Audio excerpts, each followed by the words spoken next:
While serving a 9-year prison sentence, walking across the prison yard, Otis, a U.S. military veteran, had an epiphany. Get in the boat, you are drowning. After years of feeling lost and isolated, he felt it was time for him to disconnect his bond with opioids and reconnect his bond with family, friends, and the community.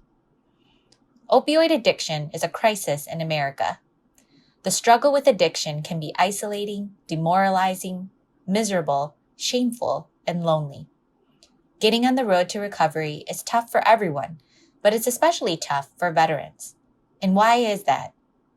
Veterans have been broken down. For veterans who survived the war, many of them feel the government has not given them the tools to survive the peace. For some, pain medications called opioids are prescribed to heal the wounds of war. For some, opioids cover up the feeling of brokenness. Veterans are more likely than the general population to experience trauma, post-traumatic stress disorder, and chronic pain, all factors found to be associated with increased opioid prescriptions and misuse. And this is why recovery is so hard. I'm Kajua Lor, an educator, community-engaged researcher, and clinical pharmacist from Milwaukee, Wisconsin. I'm part of the Milwaukee Prevention of Opioid Misuse through Peer Training Team, otherwise known in the community as Milwaukee PROMPT.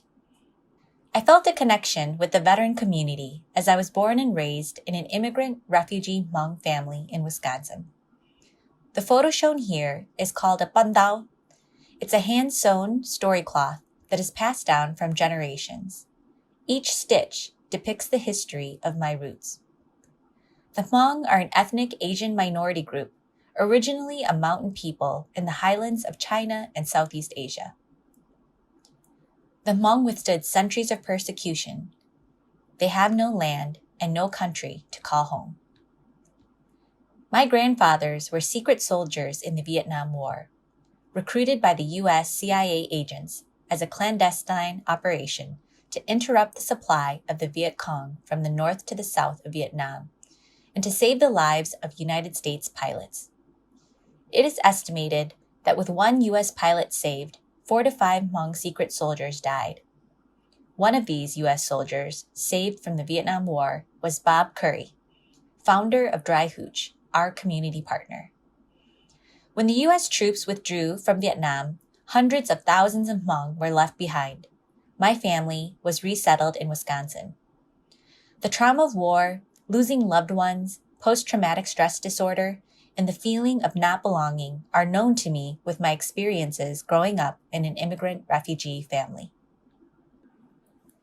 Although I've worked as a clinical pharmacist with providers managing patients on high doses of chronic pain medications, my perception of addiction and treatment for addiction transformed after hearing Otis's story about the bond.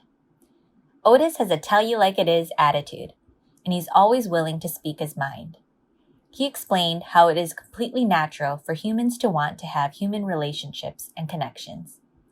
Instead of having a bond with your own emotions, family, and friends, and dealing with the issues in life, the addict goes to the bond with opioids. The bond created with opioids supersedes the bond with emotions, family, friends, issues, and other responsibilities. And the reality of addiction doesn't hit for some until hitting rock bottom. Otis used heroin for over 30 years, and he began using heroin soon after his military discharge in 1976. He was frequently in and out of recovery centers, VA treatment programs, and private rehabilitation facilities. Otis described the need to face the trauma he experienced before military service, during military service, and the trauma self-inflicted after military service during his active addiction. Reconnecting with human relationships, emotions, and facing the stuff was part of the process for recovery. The road to recovery is a series of cycles of addiction within a journey of sobriety in life. The journey is a spiral. Sometimes it takes 2 steps back to move 1 step forward. Otis went to Dry Hooch for a job. At the time, he was homeless and desperate to get his life on track. And what initially began as a place to get a job turned into a place where he found a life purpose. Dry Hooch is a nonprofit organization that helps connect veterans to housing, employment, and food. Dry is key because alcohol and drug addiction plague so many returning vets. Hooch, in military jargon, is a hut or a safe place to sleep during combat. As such, the concept behind Dry Hooch was a desire to establish a place dedicated to helping veterans who survived the war survive the peace. It's not only a coffee shop, but a place where transition takes place, not only from the transition from war to civilian life, but also meeting veterans at any transition in their life, including addiction to recovery. This is the Dry Hooch approach. The veteran experience in war and addiction are only known by those that have walked in it. Peer-to-peer mentorship is a human connection to rebuild a veteran's life. With peer mentorship, Otis was able to connect to his peer mentor's experience and no longer felt he was alone on his journey to recovery and surviving the peace. Otis attributes his recovery journey to the most profound truism of his life, which was hope. Dry Hooch instilled this hope, and with his work as a peer mentor at Dry Hooch, he has learned about the importance of empathy and patience. As a peer mentor, Otis was able to take a step deeper into his own recovery. He now shares his lived experiences and spreads this message of hope to other veteran peer mentors. He also has assembled a team of peer mentors to help other veterans with addiction. As a family member or a friend of a person in recovery from addiction, empowering is important. It requires a bit of tough love to be able to set boundaries and give the addict what they need instead of what they want or enabling. Veteran peer mentoring is what Dry Hooch believes to be the foremost factor during a veteran's recovery from opioid addiction. The peer mentoring approach includes sharing a lived experience to relate and understand where their peer is at by validating their perspective, displaying active listening skills, being vulnerable about their own experiences, and cultivating trust. This unique relationship through shared experiences moves veterans towards recovery. Veterans are trained to have the back of another brother or sister in combat.